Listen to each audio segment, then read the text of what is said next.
gayam galayaman Hanna kanin nandat dato Tain kanigan ganason In the vast mountains of northern Luzon, where people live with acquisition and gumption, lies the non-parallel colorful of the Cordillera region, the Cordilleran.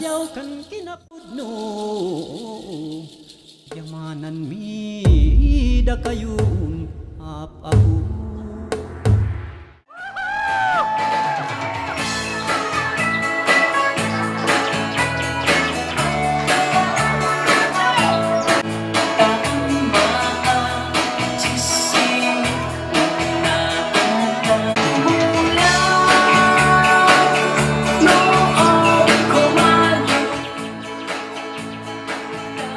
The Cordillera Administrative Region was established on July 15, 1987 through Executive Order No. 220 issued by President Corazon Aquino.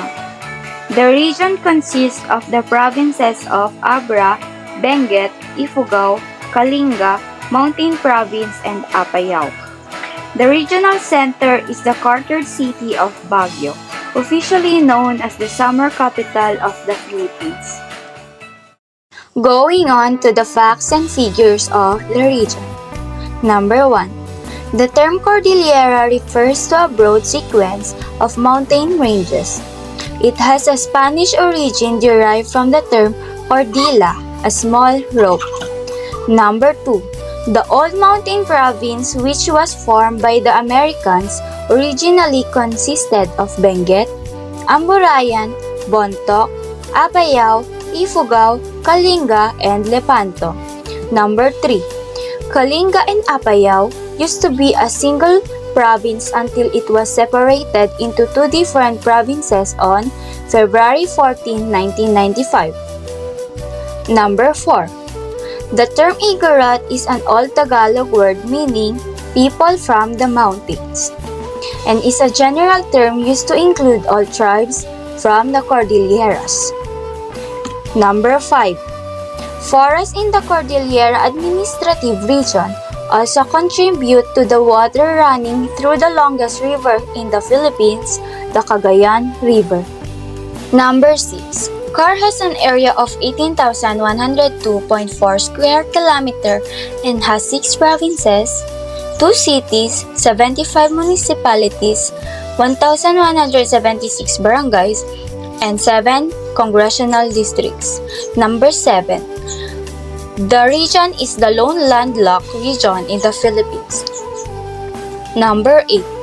The municipality of Daguman in Abra has the least populated municipality in CAR with 2,088 persons. Number 9. The Trinidad Benguet is the most populated municipality excluding Baguio with 129,133 persons. Number 10. Irisan in Baguio City has the biggest population of the barangays in the Cordillera with 30,507 persons. Cordillera Administrative Region is surrounded by this mesmerizing natural landscape. Therefore, here are the top 5 tourist destinations that you must visit. Welcome to Mountain Province. Mountain Province is a highland area located in Cordillera Administrative Region of Luzon Island in the Philippines. It is also mainly known as the Philippines' tallest and largest mountain chain according to the Philippine Statistics Authority. Towering peaks and sharp ridges describe the central and western part of the province, while gradually sloping and rolling foothills are the general features of the eastern towns. Furthermore, there are a lot of outdoor activities you can experience while you're in Mountain Province involving nature, especially when you are an adventurous person. This includes hiking, camping, exploring caves, seeing mesmerizing falls and lakes, and breathtaking views on the top of the mountain. In addition, Mountain Province is also known as the Weaving Paradise.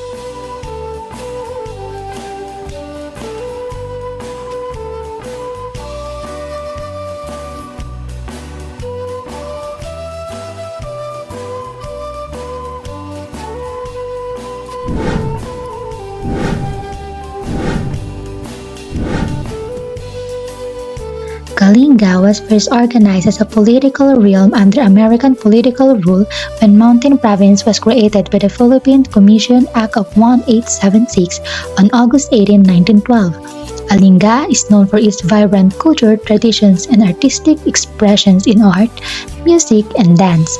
Kalinga was the major regional sugarcane producer in the Philippines. The province is also known as the whitewater rafting capital of the Philippines because of its great location for whitewater rafting in a mountain setting.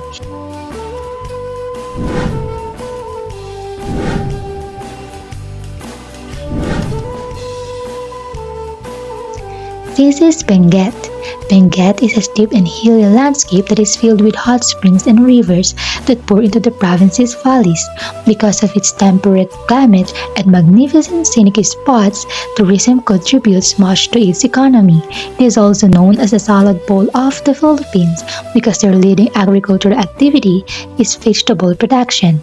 The major crops produced are white potatoes, beans, peas, strawberries, cabbage, and carrots. Benguet is also the homeland of three tribes collectively referred to as Igorots, the Ibaloy in the southeast, the Kankanay in the northwest, and the Kalangwaya in the east. Welcome to Abra. Abra was created as a politico-military province in 1846, prior to which it was part of the old Ilocos province and later Ilocos Sur when the Ilocos region was divided into two provinces in 1818. Abra is also known as the Philippines' natural dye capital because of its wealth of natural dye-making resources and techniques passed down through generations of indigenous ethnic and Tingwan people. Dyes are created from different natural resources like plants, tree bark, and fruits.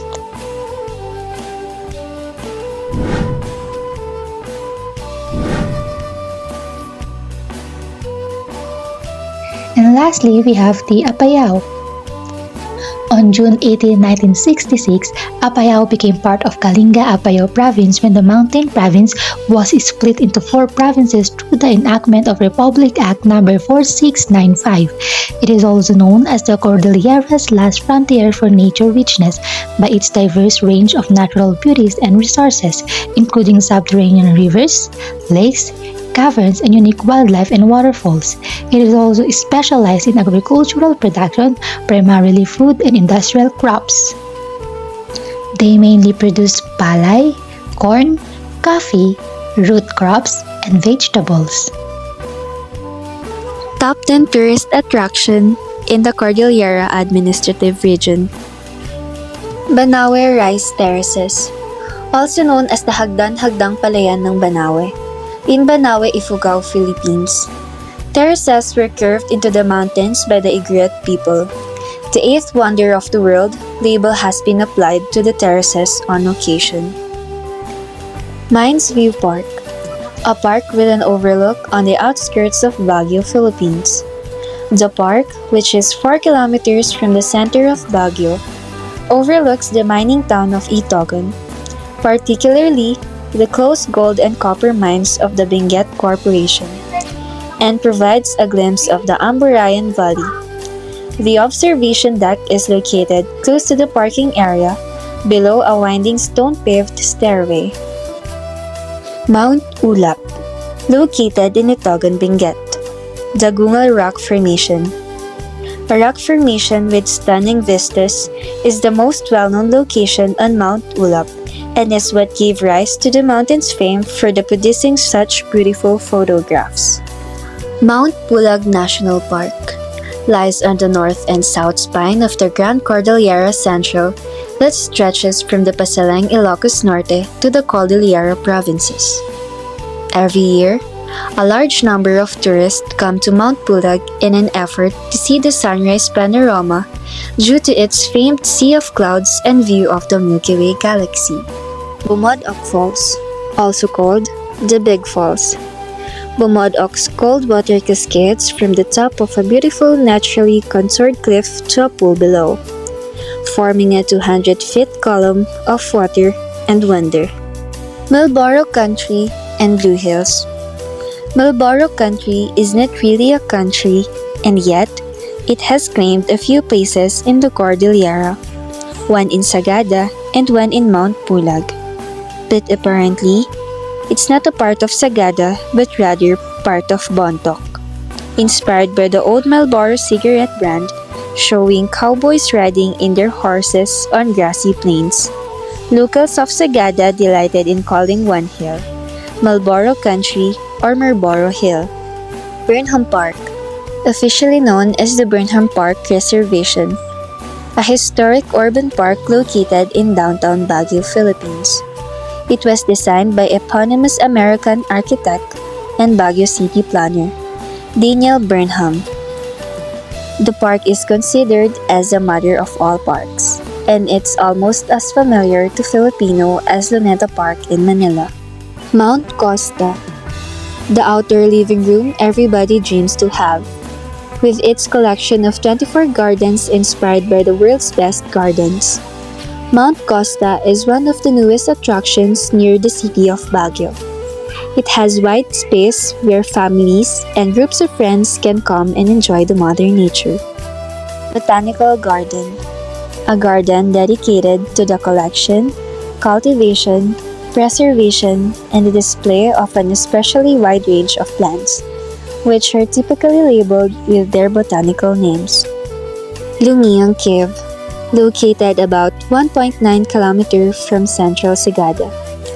The Lumayang Cave 200 ancient coffins, stacked on top of the other.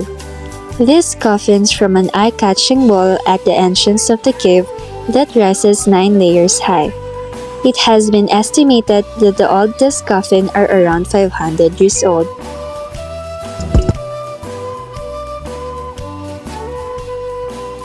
If you are a very active person and enjoy extreme adventures, Cordillera region is the best place for you to visit.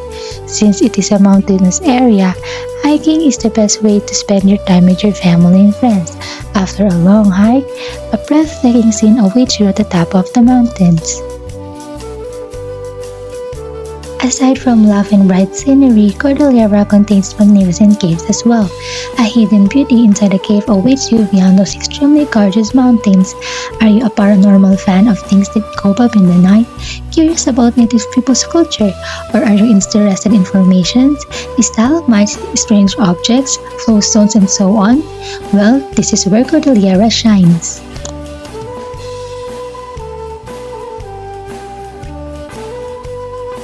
Have you ever wondered how birds fly when flying? Paragliding is said to be the closest you can get to the feeling of flying that is now possible in Benguet, across the magnificent highlands of Mancayan, the first ever paragliding in Cordillera.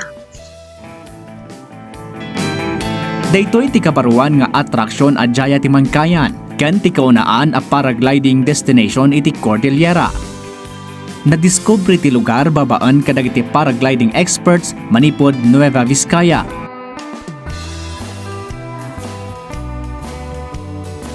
Food and beverage. Number 1. Etag. Etag is the general term used in Cordillera about the native's traditional way of preserving pork. A slab from a big slice of pork is cured in salt for about a week. Then, air-dried under the sun or smoke for several weeks or months or both. Number 2. Pinikpikan. Pinikpikan is a delicacy in the Cordilleras. It came from the word pik-pik, meaning to lightly beat before cooking. According to the Igorots, the beating brings blood to the surface of chicken's flesh, thus improving the flavor of the chicken after cooking. Number 3. Bungsos. The bungsos is usually a part of wedding traditions in some parts of Mountain Province. The large intestines of pig butchered during the wedding are prepared for bungsos. When it is cooked after 3 days, the elderly men and the couple will gather to eat it. Number 4. Pinunog. Pinunog is a Filipino blood sausage originating from the Igorots. It is made with pig's blood, minced pork fat, salt, red onions, ginger, and garlic stuffed into a casing made from pig's small intestine. It is traditionally prepared during pig sacrifice ceremonies. Number 5. Sinursur. Sinursur is made of catfish cooked with banana heart or taro stuffed in a bamboo shoot with chili, garlic, and onion. Cooked in an open fire. Other ingredients that can be mixed are iwat or il, palilang or gobi, tuka or frog, and tangingi or bean pods. Beverage. Number 1. Tapoy. Tapoy is prepared by fermenting glutinous rice using blood. After fermentation, the glutinous rice becomes soft, with liquid forming on top of the mixture. This liquid is tapoy, known for its acidic but sweet alcoholic flavor and the pleasant aroma. The secret behind making good tapoy is good quality of bubod. Number 2. Benguet coffee. Benguet coffee, also known as Benguet arabica, is a single origin coffee varietal grown in the Cordillera highlands of the northern Philippines since the 19th century. It belongs to the species Coffea arabica of the Typica variety. And lastly, the Baya rice wine. Baya, a rice wine made in the Ifugao province of the northern Philippines, is made from an indigenous variety of glutinous rice fermented using a native woody herb called onwards as a yeast. Traditionally, extracting the wine is surprisingly fast. The liquid drains over 1 to 2 days from a rice basket into an Asian jug. Notable water and landforms. The most extensive of this is the Chico River, which cuts through the mountain province into Kalinga, where it is fed by the Tanuda, Pasil, and the Saltan rivers. From Kalinga, it flows into the Cagayan province, where it drains into the Rio Grande de Cagayan. Takip Falls, a towering natural beauty located in Poblacion, Bacon, Benguet. Probably the most known waterfalls in the municipality as well as the most accessible one. Amburayan River. The Amburayan River flows southwestward from Data traverses western Benguet, then drains into La Union, where it was fed by Nagilian and Naringa rivers that also originate in Benguet, then empties into South China Sea. Bayukbuk Falls. The Bayukbuk Falls emanates from the mountains of Tublay and Kapangan. Both are municipalities of Benguet. Sustainably managing this natural spectacle could significantly boost the natural economy while preserving the natural environment. Mount Data, the Agno River. Agno River flows southward through eastern Benguet, then drains into Pangasinan. Here it takes a westerly course, swings back north, and then drains into Lingayen Gulf. Agno has numerous tributaries, the largest of which is the Bued River. Mount Pulag. Mount Pulag is Luzon's highest peak at 2,928 meters above sea level, third highest mountain in the Philippines, and the 26th highest peak of an island on Earth. It is the second most prominent mountain in the Philippines. It is a dormant volcano. The Banawe Rice Terraces. Banawe Rice Terraces is the Philippine national cultural treasure and was formerly ranked as the 8th natural wonder of the world. The scenery is breathtaking, beautiful, and inspirational. The Banawe Rice Terraces are located in the highlands of Ifugao and were sculpted by the forefathers of today's Philippines around 2,000 years ago. They were allegedly built by hand and used to grow rice. The Sumaging Cave. Sumaging Cave boasts the largest chamber, giving it the nickname the Big Cave. Considered haunted by locals and guides, these caves gives an eerie sense as you approach. Inside are the various rock formations that nature has gently shaped over the hundreds of years. The highlight of this spelunking experience is the rock formations that resemble recognizable forms. The bear, elephants, head turtle, and the chocolate cake are among the shapes. The Igorot Stone Kingdom. Igorot Stone Kingdom is a man-made park and it's one of the most popular tourist destinations in the Baguio City. It showcases the Igorot rock-laying skills, their creativity as well as their indigenous culture, values, way of life, and tradition. Unique transportation. Carabao with a cart. In other provinces of the Cordillera Administrative Region, they still use a paragos, a Filipino sledge pulled by a carabao, used to transport goods in the rural areas, while a cariton is a cart pulled by a carabao, and used to transport as well, but is also sometimes pulled by a cow or used for parade purposes. Unique cultural practices at the Cordillera Administrative Region. Bontocs. The Bontocs comprise the inhabitants of the Central and Eastern Mountain Province. They believe in a supreme deity in Tutuncho, also referred to as Kafunyan. There is also the belief in the existence of spirits or anitos, the dead who have to be constantly pleased lest they induce misfortunes and diseases. Intermediation is usually done by the Insopok.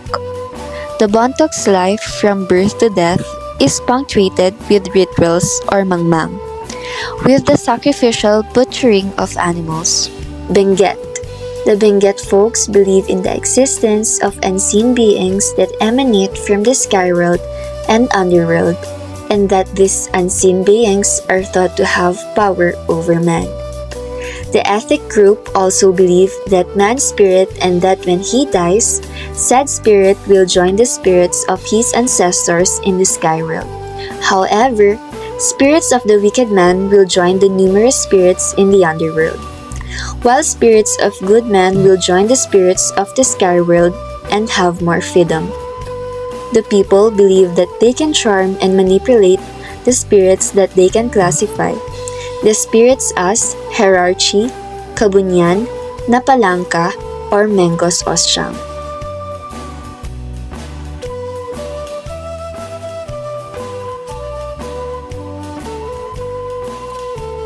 Kankanaay. They practice bilateral kinship. The northern Kankanaais believe in many supernatural beliefs and omens, and in gods and spirits like the Anito, soul of the dead, and natural spirits.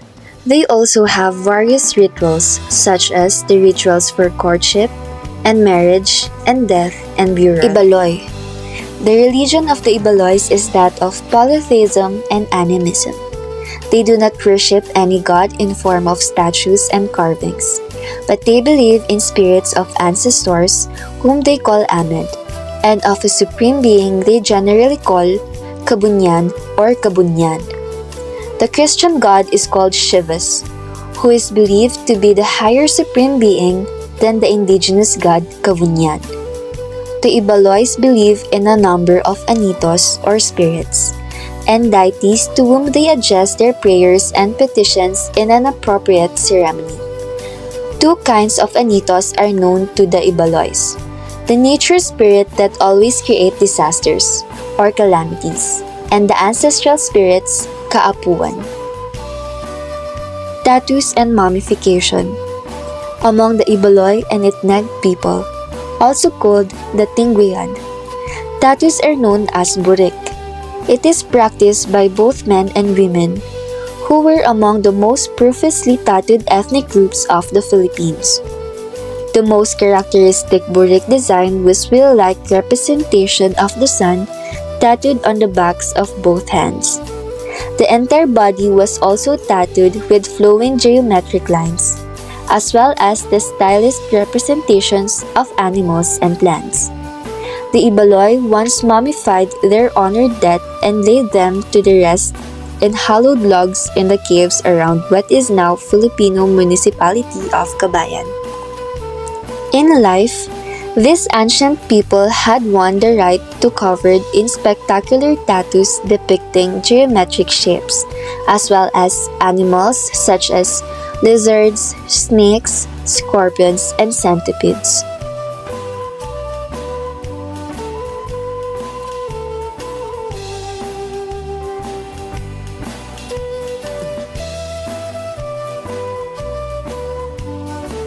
The presentation is now complete.